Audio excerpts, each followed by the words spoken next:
Hi guys, I'm Andrei and welcome to my channel on personal finance.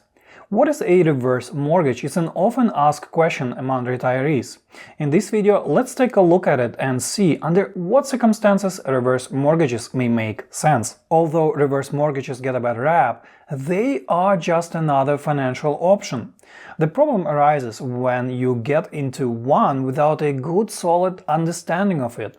And this is especially true for someone under pressure and in financial hardship. Let's understand what a reverse mortgage is. You're probably familiar with a traditional mortgage. You borrow money to pay for your home over time. Your payments pay off interest and mortgage principal as well as build home equity. The current data shows that homeowners aged 62 and older have $14 trillion in home equity that they can tap into. Home equity is your home's value minus any debts on it. With reverse mortgages, the reverse is true. You borrow money using your home as a guarantee for the loan. Once you take out a reverse mortgage, it will automatically reduce your home equity. You still keep the title to your home, but the reverse mortgage lender has a legal claim on your house in case something goes wrong. Reverse mortgages come along with interest and fees. These interest and fees compound each month. This is the biggest negative for the reverse mortgages. In other words, interest gets charged not only on your loan, but also on interest and fees added each month. I will go over an example of this shortly. With time, the loan balance can balloon to a large number even though you didn't take much money. So a reverse mortgage is not free money. Your loan balance will rise with borrowed money, interest, and fees that compound. Keep in mind that you will still need to pay your homeowner insurance and property taxes. For condos, add HOA dues and assessments to that. Some lenders may ask borrowers to set money aside for these payments. The other requirement is to keep your home in good condition. This includes repairs and maintenance as necessary. Some lenders won't approve a reverse mortgage if your house is in disrepair. You may have to correct any material deficiencies to qualify for a loan. Let's take a look at types of reverse mortgages. The first and by far the most common one is called Home Equity Conversion Mortgage or HECM. It accounts for roughly 95% of all reverse mortgages outstanding. The Federal Housing Administration or FHA insures HECM reverse mortgages. You and your co-borrower must be at least 62 years of age to qualify. The U.S. Department of Housing and Urban Development sets a limit to the maximum loaned amount each year. In 2025, it's roughly $1.2 million. You can use loan proceeds as you like. Qualifying for HECM reverse mortgage requires counseling from a reverse mortgage advisor. These advisors must be certified by the U.S. Department of Housing and Urban Development. The typical cost for a counseling session can be anywhere from $125 to $200 depending on location. Other requirements include a considerable amount of home equity, at least 50%. Occupy your home as primary residence. Have financial ability to pay for property taxes and insurance. Not having any delinquent federal debt, including federal student loans. The advantage of HECM is that it offers protection through the FHA mortgage insurance. Let's say your home value goes down or your lender goes bankrupt.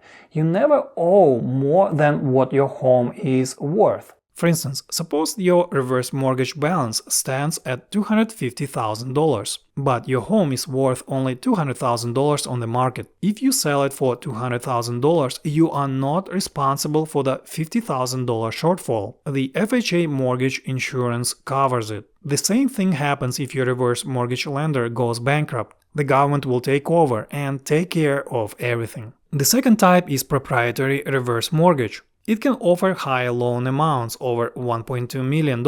You can use loan proceeds as you like. In some cases, the minimum age starts at 55 years or older for proprietary reverse mortgages. Their drawback is higher fees and interest compared to HECM reverse mortgages. Also, they don't come with a FHA mortgage insurance. It could be a positive or negative. Yes, you won't be responsible for paying mortgage insurance premiums. But proceed with caution with proprietary reverse mortgages. If the lender goes out of business, a borrower could be in trouble. Finally, there are so-called single-purpose reverse mortgage loans. Your state and local governments as well as non-for-profit organizations offer them. And as the name implies, the proceeds from that loan can be used only for one purpose of your choosing. And these could include paying for property taxes, homeowner insurance, or home repairs. Next, the amount of money that you can borrow on your reverse mortgage is called principal limit, and it depends on three main factors. First is age. The older you are, the more money you can borrow. Note, if you're co-borrowing with another person, here's what to know. The principal limit is based on the age of the youngest co-borrower. Also, in some instances, you may have a spouse living with you in your house. What if you decide to exclude them from your reverse mortgage? In that case, their age will still be used for the reverse mortgage qualification. The second factor is home equity. Higher home equity yields higher loan amounts. If you have any debt left on your home, you will have to pay it off first with your reverse mortgage proceeds. The rest will be available to you. Usually, reverse mortgage lenders will not qualify loans with home equity below 50%. Finally, the third factor is interest rates. The lower the interest rate, the more you can take out. As with any other loan, reverse mortgages come with their own upfront closing cost, and these could include lenders' origination fees and various real estate closing costs. Among them are appraisal, title search, inspection, credit checks, and other fees. In the case of HECM reverse mortgage, you also pay the initial mortgage insurance premium of 2% to the FHA. The 2% is charged based on the lesser of the home appraised value or the maximum FHA lending limit of roughly $1.2 million in 2025. If you add up all fees, they can be as high as 5% of your home value. And while you can pay them out of pocket, many people choose to roll them into the reverse mortgage loan. That way you don't pay anything, but at the same time they reduce the amount of money that is available to you for withdrawal. Besides upfront closing costs, there will be other ongoing costs, and these will of course include interest rate charges as well as servicing fee. As for the HECM mortgages, in that case you will be also charged that FHA mortgage insurance premium or MIP. The annual mortgage insurance premium is calculated as 0.5% of the outstanding mortgage balance. As for the servicing fees, they are usually capped from $30 to $35 a month. Note that these ongoing costs are added to your reverse mortgage loan balance each month. These ongoing costs will compound and result in even higher loan balance over time. For instance, suppose that your interest rate is 6% and your servicing fee is $30 a month. Your reverse mortgage amount plus your upfront closing cost you took out were $100,000. The first month you are charged interest of approximately $500 plus $30 servicing fee plus mortgage insurance premium of $42. At the end of your first month, the loan amount grew from $100,000 to $100,572. The next month, the interest that will be charged to you will be based on the $100,572, not $100,000. That's what I mean by compounding interest. This is by far the biggest drawback of reverse mortgages. With time, you pay interest on interest and other fees lumped into your loan balance. For this reason, it is best to borrow only what you need to keep your ongoing cost low. Let's see what kind of options you have for withdrawing money from the reverse mortgage loan.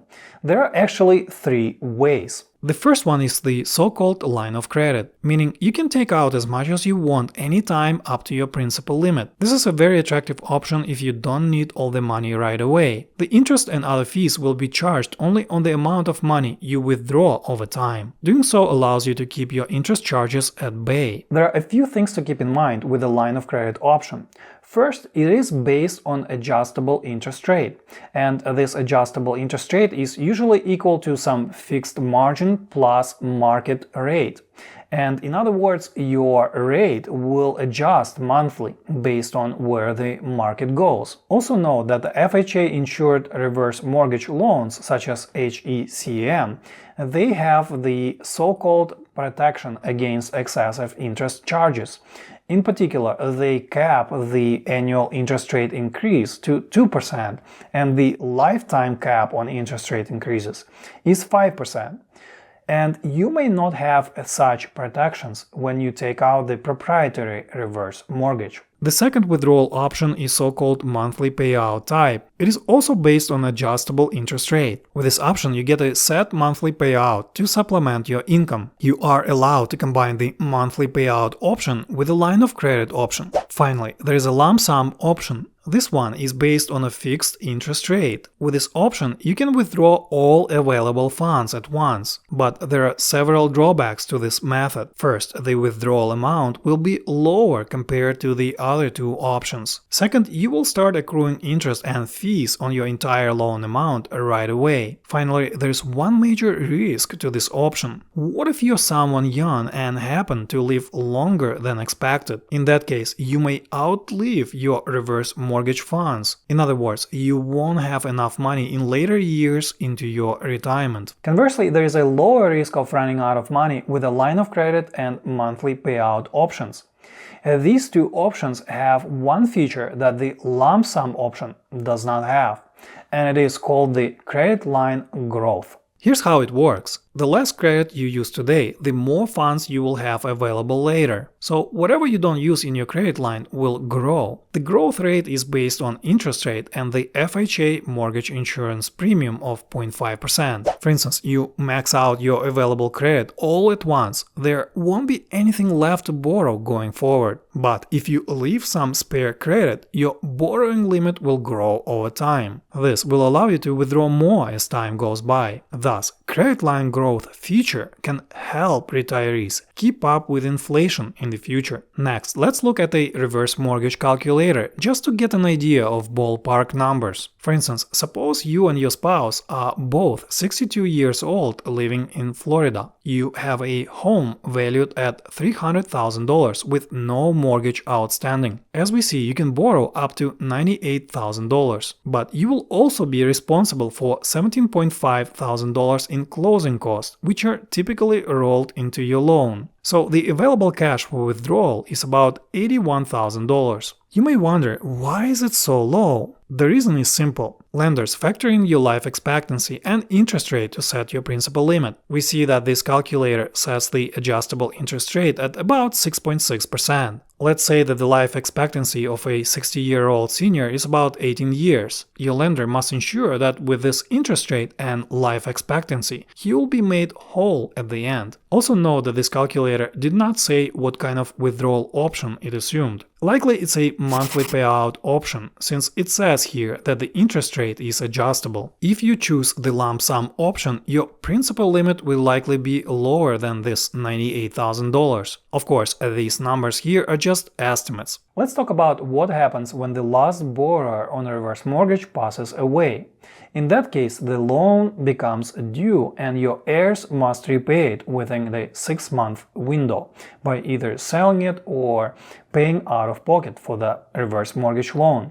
In some cases, it is possible to get another 90-day extension on top of the 6-month to repay the reverse mortgage loan. Here we have two scenarios. The first one is when the loan amount is less than the home value. Then your heirs repay reverse mortgage balance and get to keep the difference. But what if the home value is below your loan balance? If you are on a HECM loan, your heirs won't have to pay anything above the 95% of the appraised home value. The FHA mortgage insurance will cover the remaining balance of the loan. In other words, HECM will not put your heirs on a financial hook. Likewise, your children or your heirs may decide to keep the house for themselves. In that case, they have to repay again the entire loan or the 95% of the appraised home value, whichever is less. Same thing. Finally, let's recap and see your responsibilities under the reverse mortgage.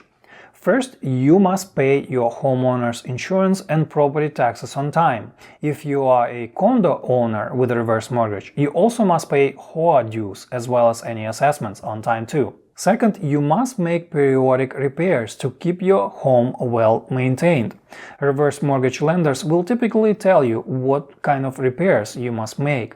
It is in their best interest to keep your home value stable and growing. And third, you must use your home as a primary residence. If you fail to satisfy any of these three conditions, your reverse mortgage loan becomes due immediately. And the worst case scenario is foreclosure. Typically, these bad situations can be avoided if you talk to your lender earlier. A typical scenario is when a borrower on reverse mortgage cannot use their home as the primary residence. For instance, what if you need medical care and assisted living arrangements? If you fail to live in your house for at least 6 months a year, the reverse mortgage loan becomes due immediately. And if you think you will have to move for any reason near term, I don't think reverse mortgage is a good option for you. So are reverse mortgages worth it for seniors looking to supplement their income? The biggest negative that we talked about before is that the interest rate on these mortgages tends to be higher. Also, this interest, it compounds on itself, which is another complicating factor. So if you're someone who knows about this negative and 100% determined to stay in your house and need additional income, then maybe reverse mortgages may make sense to you. Some retirees are unable to move and downsize, but what if you're someone who can move and downsize? Or what if you foresee going to assisted living for seniors down the road in some near future? In that case, other options may provide you a better deal compared to reverse mortgages. But the best way to figure out answers to these questions is to see a housing counselor. All I said here was for informational purposes. The counselor will show you different financial options available to you. They may go through different scenarios and see which one makes sense most in your situation. Among them are downsizing or renting something smaller. They will show you other options too. Among them are mortgage refinancing, if any, or lowering your living expenses. If all else fails to address your needs, then a reverse mortgage could be on the table. Also beware of the scams in the reverse mortgage industry. Things have improved by a lot recently, especially for the FHA insured reverse mortgages, so there's a much lower likelihood of you falling victim to these scams. Before, the Consumer Finance Protection Bureau brought up several lawsuits against certain lenders. The alleged reverse mortgage scams involved some sort of home repairs and were common among veterans. These lenders allegedly used some bad practices such as poor communication as well as false and misleading marketing to dupe elderly citizens. On a final note, I want to point out that reverse mortgages have a 3-day right to cancel them. Once you close your loan, you will have 3 business days to notify your lender about the cancellation for any reason, and there are no penalties for doing so. The lender will have 20 days to return any money you gave them to finance your reverse mortgage. The only catch is that the cancellation must be made in writing, and the best way to do that is with certified mail and return receipt. And that'll be it for this video. Please give it a like and share it if you think it can help someone in retirement and looking for a reverse mortgage. Also, subscribe to my channel for more actionable content on personal finance. As always, thank you so much for watching, and I will see you next time. All the best!